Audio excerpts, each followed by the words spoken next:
lies. Look me in the face, tell me that you love me, even if it's fake. Hello everyone, welcome back to my channel commerce with Anjali Talwar. सो आज हम अपना topic continue करेंगे partnership का ही, है ना। हमने जो है 11th क्लास का चैप्टर 2 स्टार्ट किया हुआ था, फॉर्म्स ऑफ बिजनेस ऑर्गेनाइजेशन, जिसमें हम एक क्लास में सोल ट्रेड को पूरा कंप्लीट कर चुके हैं। और नेक्स्ट हमारा पार्टनरशिप का टॉपिक चल रहा है, पार्टनरशिप ऑर्गेनाइजेशन। एक क्लास इसकी ऑलरेडी लगा चुके हैं और आज जो सेकेंड क्लास है पार्टनरशिप की, इसमें हम इसको खत्म कर देंगे, राइट। सो स्टार्ट करते हैं आज का टॉपिक जो है टाइप्स ऑफ पार्टनर्स। अब पार्टनरशिप में कितने तरीके के पार्टनर्स हो सकते हैं? तो दो तरह के पार्टनर्स होते हैं, full fledge partners, not full fledge partners. Full fledge partners कौन होंगे, खुद सोचो। जो कैपिटल लगाएंगे, राइट, जो काम करेंगे, एक्टिवली मैनेज करेंगे, प्लस जिनको प्रॉफिट या लॉस मिलेगा लास्ट में, तो वो क्या होंगे, फुल फ्लेज पार्टनर, है ना। तो वो आ जाएंगे। और नॉट फुल फ्लेज में कौन होंगे, यहाँ तो उन्होंने कैपिटल नहीं लगाया, सिर्फ काम किया है, समझ रहे। तो वो चीजें कहते हैं दो तरह के पार्टनर्स होते हैं पार्टनरशिप फॉर्म में। पहले वो पार्टनर जो डायरेक्टली रिलेटेड होते हैं फॉर्म के साथ, मनी इन्वेस्ट करेंगे, प्रॉफिट एंड लॉस को शेयर करेंगे, तो उसको हम क्या कहते हैं, फुल फ्लेज पार्टनर। सेकेंडली वो पार्टनर जिसका फुल इंटरेस्ट नहीं होता बिजनेस में, वो किसी स्पेशल मोटिव की वजह से बिजनेस से जुड़े हुए हैं, ठीक है। वो ना तो इन्वेस्टमेंट करेंगे या उनको प्रॉफिट एंड लॉस के हिस्से का कोई फर्क नहीं पड़ेगा, तो उनको हम क्या कहेंगे, नॉट फुल फ्लेज पार्टनर्स। तो इसके आगे कितने टाइप्स हैं? सबसे पहले फुल फ्लेज में कितने हैं? फुल फ्लेज पार्टनर में 3 तरीके के पार्टनर्स आते हैं, एक्टिव पार्टनर, स्लीपिंग पार्टनर और सीक्रेट पार्टनर, ठीक है। एक्टिव पार्टनर वो पार्टनर जो कैपिटल भी लगाएगा, कैपिटल इन्वेस्ट करेगा, एक्टिवली मैनेजमेंट में हिस्सा लेगा, डिसीजंस लेगा, कल को प्रॉफिट या लॉस होगा उसको शेयर करेगा, मतलब नॉर्मल पार्टनर जो सारा काम करेगा, वो किस में आता है, एक्टिव पार्टनर में, राइट। सो एक्टिव पार्टनर क्या है, कहते हैं दोस्त partners who take active participation in the administration of the firm, उसको हम क्या कहते हैं, एक्टिव पार्टनर। इसके अलावा मनी भी इन्वेस्ट करेगा फर्म में, प्रॉफिट एंड लॉस में हिस्सा भी मिलेगा, उसकी अनलिमिटेड लाइबिलिटी भी होगी, मतलब नॉर्मल जो फीचर्स थे पार्टनरशिप के वो सारे यहाँ पे देखने को मिलेंगे, है ना। पार्टनर एज एन एजेंट भी काम करेगा, ठीक है, तो ये सारे रिस्पॉन्सिबल होगा बाकी लोगों के लिए भी एज एन एजेंट, तो इसको हम जनरल या ऑर्डिनरी पार्टनर भी कहते हैं। सेकंड है स्लीपिंग और डोरमेंट पार्टनर। स्लीपिंग या डोरमेंट क्या होगा, जो कैपिटल लगाएगा, ठीक है, और लास्ट में प्रॉफिट एंड लॉस ले जाएगा, लेकिन बीच में मैनेजमेंट नहीं करेगा, कम करेगा, समझ रहे हो। जो एक्टिवली पार्टिसिपेट नहीं करेगा तो हम कहेंगे सोया हुआ पार्टनर है ना, तो एक्टिवली मैनेजमेंट में काम नहीं करेगा। सो स्लीपिंग या dormant partner are those who do not have an active participation in the administration but invest money, capital लगाइए और प्रॉफिट एंड लॉस बांटेंगे, अनलिमिटेड लाइबिलिटी है उसकी, तो वो किस में आएगा, स्लीपिंग या डोरमेंट में। एक होगा सीक्रेट पार्टनर। सीक्रेट पार्टनर कौन होगा, जो पार्टनर तो है, नॉर्मल पार्टनर है एक्टिव पार्टनर की तरह, लेकिन हम लोगों को नहीं बताते, पब्लिक को नहीं बनाते, किसी भी रीजन से हमने लोगों को नहीं बता रखा कि वो हमारा क्या है, पार्टनर है ना। तो इसको हम क्या कहते हैं, सीक्रेट पार्टनर। शायद उसकी गुडविल अच्छी नहीं है मे बी, है ना। A partner is known as a secret partner, जिसका रिलेशन फर्म के साथ अननोन होता है जनरल पब्लिक को। उसके बाकी सारे फीचर्स होते हैं पार्टनर के, वो कैपिटल इन्वेस्ट करेगा, प्रॉफिट एंड लॉस को शेयर करेगा, मैनेजमेंट में करेगा, अनलिमिटेड लाइबिलिटी होगी उसकी, बस लोगों को नहीं पता होगा कि वो पार्टनर है, तो वो किस में आ जाएगा, सीक्रेट पार्टनर। इजी। फिर आ जाते हैं नॉट फुल फ्लेज पार्टनर। अब इसमें कोई ना कोई फीचर कम होगा, कैसे? सबसे पहले नॉमिनल। नॉमिनल मतलब नाम का पार्टनर, सिर्फ नाम का पार्टनर, मतलब वो पार्टनर जिसने ना तो मनी इन्वेस्ट की, ना उसको प्रॉफिट एंड लॉस मिलेगा, ना वो मैनेज कर रहा, तो आप कहोगे अभी पार्टनर किस टाइप का हुआ। मतलब हम क्या है, सिर्फ उसकी पर्सनल गुडविल का यूज करने के लिए हम उसका नाम यूज कर रहे हैं, वो होगा नॉमिनल पार्टनर, समझ रहे हो। Like for example ABC partner थे, ठीक है। अब कोई पर्सन आया डील करने, किसकी वजह से, C के पापा हैं D, जिसकी बहुत अच्छी गुडविल है, तो वो D बंदा इनको अपना सिर्फ नाम यूज करने दे रहा है, ये इनको बता रहे हैं कि D भी हमारा पार्टनर है, जबकि एक्चुअल में D ने ना तो पैसा लगाया, D ना काम करता इनके साथ, D ना प्रॉफिट एंड लॉस शेयर करता, लेकिन उसका पर्सनल गुडविल यूज करने के लिए वो क्या कर रहे हैं, उसको अपना पार्टनर शो कर रहे हैं। उसका सीक्रेट का अपोजिट हो गया ना नॉमिनल। सीक्रेट में हम छुपा रहे थे कि पार्टनर है, लेकिन छुपा लिया। इसमें पार्टनर नहीं है बट दिखा दिया कि वो हमारा पार्टनर है, ताकि उसकी गुडविल का यूज होके हमें क्या मिल जाए, प्रोजेक्ट मिल जाए, हमें जो है ऑर्डर मिल जाए। तो वो चीज किस में आती है, नॉमिनल, नाम का पार्टनर। और पर्सनल रिलेशन के कारण, क्योंकि अब पापा तो बेटे को कहेगा ना कि कोई मेरा नाम यूज कर ले, तेरा प्रॉफिट हो रहा है तो, है ना, तो इसीलिए वो अपना नाम भी यूज करने दे रहे हैं, है ना। So nominal partner are those who neither invest money nor have a share in the profit and loss। Administration में कोई काम नहीं है, तो वो होगा नॉमिनल मतलब पार्टनर। उससे पार्टनर किससे होता है, सिर्फ पर्सनल गुडविल के लिए, इसका कोई भी डायरेक्ट रिलेशन नहीं होता फर्म के साथ, तो ये बाकी पार्टीज को कंसिडरेबल भी नहीं होता। अब मेन क्वेश्चन यहाँ पे कि कोई भी पर्सन क्यों अपने नाम का फायदा उठाने देगा, क्योंकि उसकी स्पेशल अटैचमेंट है फर्म के साथ। लाइक एक फादर जो है अगर पार्टनर बन जाए थर्ड पार्टी के लिए, तो वो चीज इजी, ठीक है। अब यहाँ पे आ गया पार्टनर बाय एस्टॉपल या होल्डिंग आउट। भाई ये सबसे इंपॉर्टेंट है, क्यों? क्योंकि ये एक ऐसा पर्सन जो हमारा पार्टनर नहीं है, लेकिन अपने किसी बात से, अपने किसी तरीके से तीसरे पर्सन को शो कर दे कि मैं पार्टनर हूँ, और उसकी वजह से हमें डील मिल जाए। कैसे? ABC पार्टनर है, कोई इसके साथ डील मीटिंग हो रही थी, डी आके साथ में बैठ गया, डी पार्टनर नहीं है। अब जो बंदा लगा लो ई इनके साथ मीटिंग करने आया इनको डील देने के लिए, अब ई को ये है कि चारों पार्टनर है, उसने स्पेसिफिकली पूछ भी लिया कि आप चारों पार्टनर्स हो, इन्होंने हाँ कह दिया, या उसने इसको पता होते हुए कि मेरी वजह से ये डील दे रहा है, इसने इसके साथ डील कर दी। कल को इन्होंने अगर डील फुलफिल नहीं की तो ई डी पे भी केस कर सकता है। समझ रहे हो? अब इसमें फर्क क्या है, इसमें डी ने स्पेसिफिकली अपने शो नहीं किया था कि मैं पार्टनर हूं, ठीक है, बस हम उसका नाम यूज कर रहे थे, तो ये पर्सनली लायबल नहीं है। लेकिन यहाँ पे डी ने कोई ऐसी हरकत मतलब ऐसा स्टेप लिया या खुद बता दिया कि हाँ मैं पार्टनर हूँ, या मना नहीं किया। जब इसने पूछा आप चारों पार्टनर हो तो इसको मना करना चाहिए था, उसने मना नहीं किया, तो इसने शो कर दिया कि मैं पार्टनर हूँ, इसीलिए इसकी वजह से डील हुई, तो इसको क्या है, पर्सनल लायबिलिटी भी इसकी भी होगी। सो पार्टनर बाय एस्टॉपल या होल्डिंग आउट क्या है, एक पर्सन जिसकी पार्टनरशिप नहीं है फर्म में बट उसके वर्ड्स या कंडक्ट हाईलाइट करते हैं कि मैं इस फर्म का पार्टनर हूं, तो उसको हम कहते हैं partner by holding out. It is important to bring out that if any partner provides a loan to the firm because of his such conduct, कि किसी ने उसको लोन दिया या कोई डील कर ली उसके साथ उसकी वजह से, तो वो भी लायबल होगा उस डेट को पे करने के लिए, है ना। पार्टनर जो है डिनाई नहीं कर सकता कि मैं तो पार्टनर था ही नहीं, मतलब तो झूठ बोल रहा था, तो ये थोड़ी हो सकता है ना, तो वो चीज। फिर आ गया लिमिटेड, ये हमने लास्ट क्लास में किया था। लिमिटेड कौन होता है, लिमिटेड कोई एक लिमिटेड पार्टनरशिप होती है। फॉर एग्जांपल ABC 3 पार्टनर थे, सी कहता मैं तो तभी आऊंगा अगर मेरी लायबिलिटी लिमिटेड होगी, तो AB ने कहा ठीक है, तो तेरी लायबिलिटी सिर्फ कैपिटल इन्वेस्टेड तक होगी, जितनी कैपिटल तू लगा रहा है उतना ही डूबेगा, इससे ज्यादा हम तेरे से नहीं मांगेंगे अगर कल को लॉस होता है। लेकिन A और B क्या रहेंगे, जनरल पार्टनर्स की, इनकी क्या रहेगी, अनलिमिटेड लायबिलिटी रहेगी। तो C क्या हो गया, लिमिटेड पार्टनर, जिसकी लायबिलिटी हमने लिमिटेड कर दी up to their capital investment.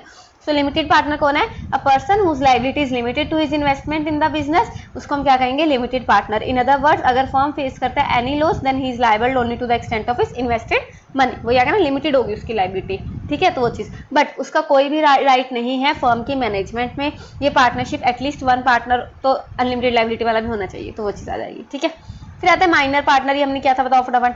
Minor कौन होता है, जो 18 से अभी नीचे है ना, तो माइनर पार्टनर भी हो सकता है। वैसे according to contract act 1872 minor contract नहीं कर सकता, लेकिन हम पार्टनरशिप में माइनर को रख सकते हैं अगर हमें लगता है ड्यू टू सम रीजंस कि हाँ उसमें कोई गॉड गिफ्टेड चाइल्ड है, उसमें कोई टैलेंट है, तो हम रख सकते हैं। लेकिन इसका लॉस किससे है, हमें है, क्योंकि माइनर को माइनर हम पे केस कर सकता है, हम माइनर पे केस नहीं कर सकते। माइनर सिर्फ प्रॉफिट के लिए काम करेगा, उसको लॉस नहीं दे सकते हम, समझ रहे हो, तो वो चीजें आ जाएंगी, ठीक है। एक पर्सन जिसकी कैपेसिटी नहीं है कॉन्ट्रैक्ट करने की, वो पार्टनर नहीं बन सकता। लेकिन on the basis a minor can not be a partner, लेकिन according to the provision of Indian partnership act 1932 a minor can be a partner in the profit of the firm, अगर बाकी सारे partner इस चीज का consent देते हैं तो, मानते हैं तो। और it should be kept in mind that a minor has no share in the loss of the firm, और उसकी लायबिलिटी क्या रहेंगी, लिमिटेड रहेंगी। इजी, वही आ गया ना सेम।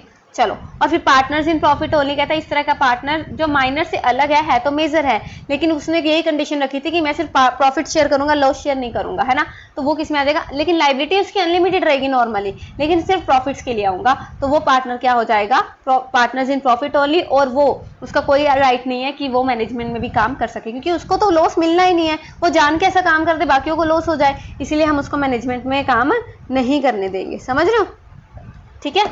चलो फिर आ जाओ minor as a partner. Minor कौन होता है, मैंने अभी बताया 18 से नीचे वाला बच्चा, ठीक है, वो पार्टनर हो सकता है। A person less than the age of 18 comes under the category of minor. Main feature होता है कि वो कॉन्ट्रैक्ट में एंटर नहीं हो सकता। कॉन्ट्रैक्ट माइनर अगर साइन करता है तो वो कंप्लीटली वॉइड है। वॉइड होता है कि स्टार्टिंग से ही, वॉइड एब इनिशियो, कि स्टार्टिंग से ही इलीगल है, लगा लो, है ना। सो अगर एक माइनर जो है अपने प्रोमिसेस फुलफिल नहीं करता, उसने कोई कॉन्ट्रैक्ट पे साइन कर दिया, बाद में माना नहीं, तो हम उस पर केस नहीं कर सकते, क्योंकि वो बच्चा है अभी कोर्ट की नजर में, है ना। So then that party can not move to the court for the implementation of the contract. Now the question arises, क्या माइनर पार्टनर बन सकता है, इफ यस तो उसकी राइट्स लायबिलिटीज क्या होंगी।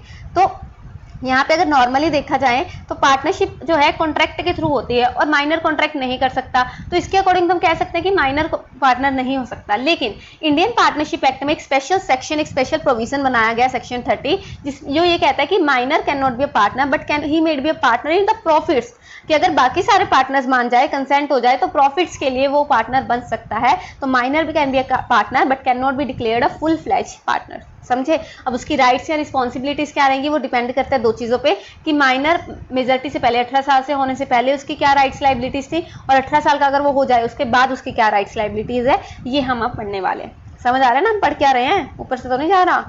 चलो, सो position of a minor before attaining majority, मतलब 18 से नीचे 17 तक, यहाँ 17.9 है ना, तब तक 17 सालों तक या 18 से पहले पहले उसके क्या राइट्स रहेंगे? तो राइट्स तो वही नॉर्मल है, rights to share in profits and asset, profits में हिस्सा ले सकता है, लॉस में नहीं लेगा। Minor has the right to get share in profits and assets, जो कि डिसाइड होती है हर पार्टनर के लिए बढ़ती है जो रेशियो में, ठीक है। सो माइनर जो है लॉस में हिस्सा नहीं लेगा, सिर्फ प्रॉफिट में हिस्सा लेगा। बुक्स ऑफ अकाउंट्स को इंस्पेक्ट, कहता minor has the right to view, inspect and get the copy of books of accounts of the firm, लेकिन वो सीक्रेट्स ऑफ द फर्म नहीं ले सकता, ये ध्यान रखना, मैंने आपको कल भी बताया था। उसके बाद राइट टू फाइल स्यूट, वो ये ना माइनर हम पे केस कर सकता है, हम माइनर पे केस नहीं कर सकते, उसका ही फायदा है। तो माइनर पार्टनर जो है केस कर सकता है फर्म के बिहाफ पे कि वो मेरी पेमेंट नहीं दे रहे हैं, है ना, ये चीजें हो सकती हैं। और रिस्पॉन्सिबिलिटीज क्या है? कहता है रिस्पॉन्सिबिलिटी कुछ नहीं है इसकी, सिर्फ जितना कैपिटल लगा रहा है, अगर ये कैपिटल लेके आ रहा है तो वही डूबेगी, इसके अलावा इसकी कोई अनलिमिटेड लाइबिलिटी नहीं होगी, क्योंकि ये लॉस में हिस्सा नहीं लेगा। समझ आया? इजी। फिर आता है position of a minor partner on attaining majority, अगर कल को वो 18 साल का हो जाता है उस टाइम पे क्या कंडीशन आती है वो हम पढ़ने वाले हैं। कहता है अगर वो चाहता है, देखो दो चीजें हैं, एक तो वो कंटिन्यू करना चाहता है पार्टनरशिप में, एक वो कंटिन्यू नहीं करना चाहता, है ना। अगर वो कंटिन्यू करेगा कल को कि हाँ 18 के बाद भी मैं इसी पार्टनर, अब वो 18 के बाद हो गया तो वो क्या हो गया, मेजर हो गया, तो इसकी भी क्या हो जाएगी, अनलिमिटेड लाइबिलिटी हो जाएगी, हम भी इस पे केस कर पाएंगे, मतलब जो इसको फायदे मिले हुए थे माइनर के वो सारे खत्म हो जाएंगे। अभी लॉस का भी हिस्सा लेगा, अभी अनलिमिटेड लाइबिलिटी भी होगी, इस पे भी केस होगा, है ना। लेकिन अगर ये कंटिन्यू करता ही नहीं है तो ठीक है, अपना कोई और काम ढूंढो, है ना, तो हमें कोई रिलेशन है नहीं। सो कहता पब्लिक नोटिस देना पड़ेगा कि माइनर जो है विलिंगनेस है कि वो पार्टनर रहना चाहता है या नहीं रहना चाहता। नोटिस जो है 6 महीने के अंदर अंदर, जब ये 18 साल का हो गया 6 महीने के अंदर अंदर इसको नोटिस देना पड़ेगा कि मैं इस पार्टनरशिप का हिस्सा रहना चाहता हूँ कि नहीं रहना चाहता। अगर वो रहना चाहता है, पब्लिक नोटिस नहीं मानते, कहता अगर वो by chance absence of such public notice नहीं देता कि मैं नहीं रहना चाहता, तो उसको फुल फ्लेज पार्टनर मान लिया जाएगा कि हाँ ये पार्टनर रहना चाहता है, तभी पब्लिक नोटिस में मना नहीं कर रहा, है ना। सो इसी बेसिस पे जो है डिपेंड करेगी उसकी पोजीशन। तो जब वो इलेक्ट करता है कि वो पार्टनर रहना चाहता है तो अब उसकी लाइबिलिटी क्या हो जाएगी, अनलिमिटेड हो जाएगी, माइनॉरिटी वाले सारे बेनिफिट चलेंगे, उसको लॉसेस का भी हिस्सा मिलेगा, ठीक है। और वो जो है रिस्पॉन्सिबल होगा हर एक्ट का, तो उसकी लाइबिलिटी भी अनलिमिटेड हो जाएगी।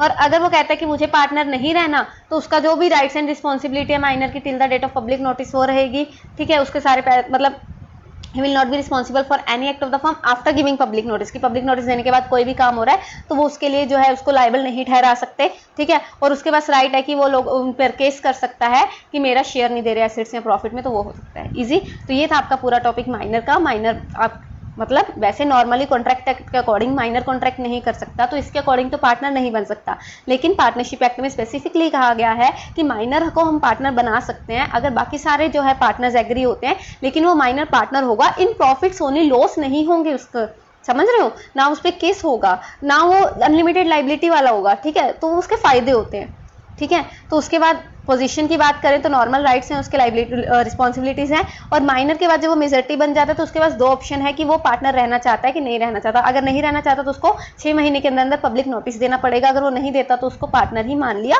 जाएगा।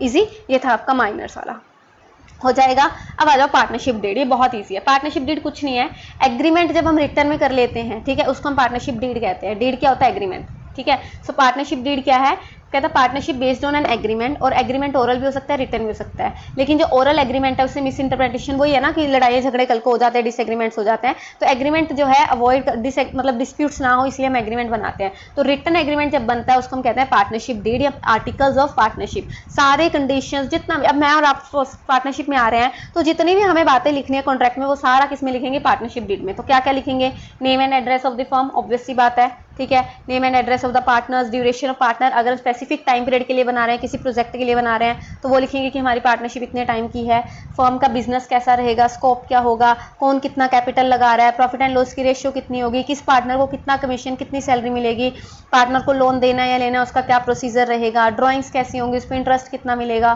बुक्स ऑफ अकाउंट्स को ऑडिट करवाना है तो क्या सीन रहेगा, हर पार्टनर की राइट्स ड्यूटीज लाइबिलिटीज लिखी जाएंगी, नया पार्टनर एडमिशन हो रहा है या एग्जिस्टिंग पार्टनर रिटायर हो रहा है उस टाइम पे क्या प्रोविजन होंगे, गुडविल कैसे वैल्यू करनी है, पार्टनरशिप को डिसोल्यूट खत्म करना है कल को तो क्या सीन रहेगा, अगर कोई पार्टनर की डेथ हो जाती है तो उसकी सक्सेशन हमें कैसे करनी है, पार्टनरशिप रूल कोई तोड़ता है तो उसको क्या मतलब सजा मिलेगी, और आर्बिट्रेशन क्लोज क्या होता है कि कल को अगर कोई लड़ाई झगड़े होते हैं तो उसके लिए थर्ड पर्सन कौन आएगा, मतलब कैसे उसकी सुलझाएंगे उस केस को। तो ये आपको बेसिकली सिर्फ पॉइंट्स याद करने हैं कि हम एग्रीमेंट में क्या क्या लिखते हैं, 10-12 पॉइंट्स है, ईजी है, इसका ज़्यादा डिटेल में करने की जरूरत नहीं है, ठीक है। तो ये था पार्टनरशिप डीड जो एक एग्रीमेंट होती है, रिटर्न एग्रीमेंट पार्टनर्स के बीच में, ईजी।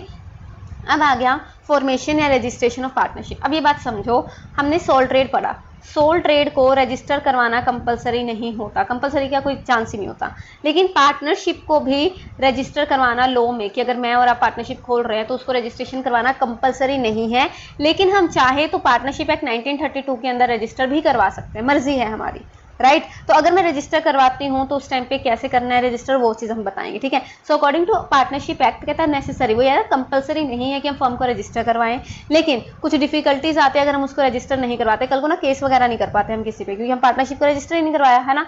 तो रजिस्ट्रेशन से कुछ फैसिलिटीज आती हैं, तो ये यूजफुल होता है कि हम जो फर्म है उसको रजिस्टर करवा लें। तो प्रोसीजर क्या रहेगा, कहता for the purpose of getting the firm registered, सारे स्टेट गवर्नमेंट्स ने रजिस्ट्रार ऑफ फर्म्स को अपॉइंट किया गया है। सबसे पहले हमें एक प्रिस्क्राइब्ड फॉर्म लेना पड़ेगा, उसको फिल करना पड़ेगा और रजिस्टर्ड से, है ना, उस रजिस्टर करवाने के लिए, और इस फॉर्म को प्रिस्क्राइब्ड फीस के साथ डिपॉजिट करवाना पड़ेगा registrar of firm of the state, अपने स्टेट के अंदर जो हमारा रजिस्ट्रार ऑफ फर्म है उसमें वो फॉर्म दे देंगे प्लस हमारी फीस दे देंगे। तो उसमें क्या क्या लिखा होगा, ऑब्वियस बात है, name of the firm, head office कहाँ है, बाकी अगर हम ब्रांचेस हैं तो कहाँ हैं, फुल नेम क्या है, एड्रेस क्या है पार्टनर्स का, पार्टनर्स किस डेट पे एंट्री कर रहे हैं, अगर टाइम पीरियड किस स्पेसिफिक टाइम पीरियड के लिए फर्म खोलिए तो उसका क्या टाइम पीरियड है, सिग्नेचर हर पार्टनर का या उसके रिप्रेजेंटेटिव का होगा, राइट। तो रजिस्ट्रार क्या करेगा, प्रॉपर स्क्रूटनी, मतलब छानबीन करने के बाद अगर उसको लगता है कि सारी इन्फॉर्मेशन सही दी गई है, फॉर्म सही से भरा गया है, फीस सही पे की है, तो वो रजिस्टर कर लेगा, हमारे रजिस्टर ऑफ फर्म्स में हमारा नाम लिख लेगा और हमें एक सर्टिफिकेट मिल जाएगा, सर्टिफिकेट ऑफ रजिस्ट्रेशन का, ठीक है। तो हम क्या कह देंगे कि हमारी फर्म क्या होगी, रजिस्टर्ड होगी, ठीक है। अब अगर रजिस्ट्रेशन के बाद कुछ अल्ट्रेशन करते हैं, अल्ट्रेशन मतलब चेंजेस लेके आते हैं, तो वो भी अगर हम फर्म को रजिस्टर करवा लेते हैं और बाद में कुछ चेंजेस लेके आते हैं तो हमें 14 दिन के अंदर अंदर रजिस्ट्रार को बताना पड़ेगा कि हम ये चेंजेस लेके आए हैं, ठीक है, वरना हम पे केस हो जाएगा, ठीक है, इलीगल काम हो जाता है वो, ठीक है। So after the firm has been registered, information about the following changes as required by the Indian partnership act, registrar को कन्वे करनी पड़ेगी 14 दिन के अंदर अंदर। क्या कि अगर हम नेम ही बदल दें बिजनेस का तो हमें बताना पड़ेगा ना, या फिर नेम या परमानेंट एड्रेस चेंज हो जाए पार्टनर का, ठीक है, बिजनेस क्लोज डाउन हो जाए सम प्लेस पे और किसी और प्लेस पे हमने कर लिया, मतलब एड्रेस चेंज हो गया, या न्यू पार्टनर ने फर्म को ज्वाइन कर लिया, किसी पार्टनर की डेथ हो गई या रिटायरमेंट होगी, वो भी बताना पड़ेगा। उसके बाद अगर माइनर पार्टनर एडल्ट हो गया, मतलब 18 का हो गया है और वो पार्टनरशिप में आया या नहीं आया, ये भी बताना पड़ेगा, इजी। और अगर जैसे मैंने आपको बताया कि रजिस्ट्रेशन कंपलसरी नहीं है, राइट, तो अगर मैं रजिस्ट्रेशन नहीं करवाती हूँ अपनी पार्टनरशिप फर्म को तो उसका क्या इफेक्ट होगा, तो हम कोई भी पार्टनर एक दूसरे के खिलाफ लीगल एक्शन नहीं ले सकते कि अगर उसने मेरा पैसा नहीं दिया, उसने चीटिंग कर दी, ये कर दिया, है ना। कोई भी पार्टनर प्रोसीडिंग नहीं कर सकता फर्म की अगेंस्ट द फर्म, कि मैं अगेंस्ट द फर्म भी प्रोसीडिंग नहीं कर सकती, फर्म भी पार्टनर के खिलाफ कोई प्रोसीडिंग मतलब केसेस नहीं कर सकते, है ना। Firm can not proceed against third party also, अगर थर्ड पार्टी ने कुछ गलत किया तो हम उस पर भी केस नहीं कर सकते फर्म, ठीक है। तो बेनिफिट्स क्या रहेगा अगर रजिस्ट्रेशन करवा दे तो उसके बेनिफिट क्या है, कहते हैं फर्म को नहीं बेनिफिट मिलेगा, इससे बाकी पार्टीज जो डील कर रही है ना फर्म से उनको भी बेनिफिट मिलेगा। क्यों, अब फर्म को क्या बेनिफिट है, फर्म जो है राइट मिल जाएगा कि वो अब केस कर सकते हैं एक्सटर्नल पार्टीज के लिए। पार्टनर्स को यह कि आपस में एक दूसरे पे अगर कोई कंफ्लिक्ट आ जाता है केस कर सकते हैं, अपना जो पैसा निकलवा सकते हैं। इनकमिंग पार्टनर जो हमारा नया अगर कोई पार्टनर आ रहा है, एडमिशन हो रहा है न्यू पार्टनर का, तो उसको भी पता होता है कि मेरे ये राइट्स हैं। अगर बाई चांसली नॉन रजिस्ट्रेशन है तो ऑनेस्टी का पता नहीं होता, अगर रजिस्टर्ड है तो उसको पता है कि कल को केस करके मैं निकलवा लूंगा पैसा। आउटगोइंग पार्टनर को भी फायदे रहते हैं। आउटगोइंग पार्टनर अगर डेथ के टाइम पे है, आउटगोइंग पार्टनर दो हो सकते हैं, तो डेथ हो गई उसकी तब वो आउटगोइंग पार्टनर है, रिटायरमेंट। अगर डेथ हो गई तो उसके बाद उसका जो सक्सेसर है मतलब वाली वारिस है, ठीक है, उसको कोई एक्टिविटी करने की जरूरत नहीं है, वो जो है उसको सिर्फ पैसा मिलेगा, राइट, पब्लिक नोटिस वगैरह भी नहीं देना। और अगर रिटायरमेंट हो गई तो पब्लिक नोटिस दे दिया उसने कि मैं रिटायर हो गया, उसके बाद के लिए वो कोई भी काम के लिए वो लायबल नहीं होगा और उसको अपना पैसा मिल जाएगा, ठीक है, फर्म के अंदर का। तो वो चीज़ें आ जाएंगी इजी। तो ये था आपका पूरा पार्टनरशिप, जिसमें हमने बहुत अच्छे से क्लास में पार्टनरशिप का बेसिक किया, और इस क्लास में हमने टाइप्स ऑफ पार्टनर, माइनर, ये सब हमने कर लिया अच्छे से, ठीक है। इसको करो, मिलते हैं नेक्स्ट क्लास में, the next lecture. Thank you so much. Tell me pretty lies, look me in the face, tell me that you love me, even if it's fake.